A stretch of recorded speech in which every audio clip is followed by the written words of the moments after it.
Evening, I'm Kristen Copeland. I'm Jason Powell. As we're following breaking news into the News Channel 2 newsroom, there may be a deal in place to legalize recreational marijuana here in New York. The Senate Finance Committee chairperson confirms with News Channel 2 there is a deal in place between the governor and legislative leaders. News Channel 2's Gary Liberatore live here in the studio after hunting down the details. Gary, good evening. Well, good evening. Senator Liz Krueger's office did not provide any details other than to confirm that she believes there is a deal in place.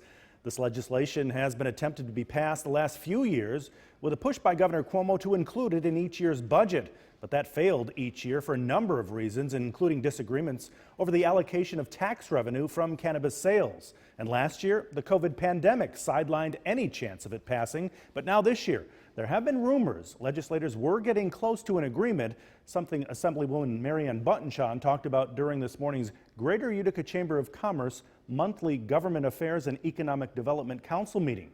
Now, we also asked Oneida County Executive Anthony Picenti for his reaction to the rumored deal that during his COVID briefing this afternoon. There is no way to actually test how much of a level of cannabis is in an individual at the time. So how does an employer actually work with this? And that's one reason we're asking not to put this legislation forward. There's more questions than answers. My position on marijuana initially has always been, I've always stated, my concern is it's a gateway drug, has been, and I still look at it in that regard.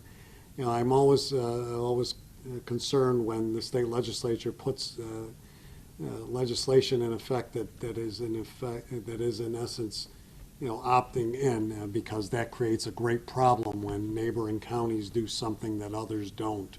I'm gonna wait and see what what comes out of it. Again, those comments from Assemblywoman Buttonshaw earlier were made this morning before news of this potential deal was reached. I do have a call into the Assemblywoman to get her response on the potential deal. A spokesperson for Senator Joe Griffo says that the senator has not seen the bill yet, but may be able to provide further comment once he has had a chance to read and review the legislation. Now, this morning, Assemblywoman Buttonshaw said that this legislation so far has been a separate bill, not tied to the state budget this year, unlike in past years. But right now, we aren't sure if that is still the case with the so-called deal in place. In the studio, Gary Liberatore, News Channel 2. Kristen? Gary.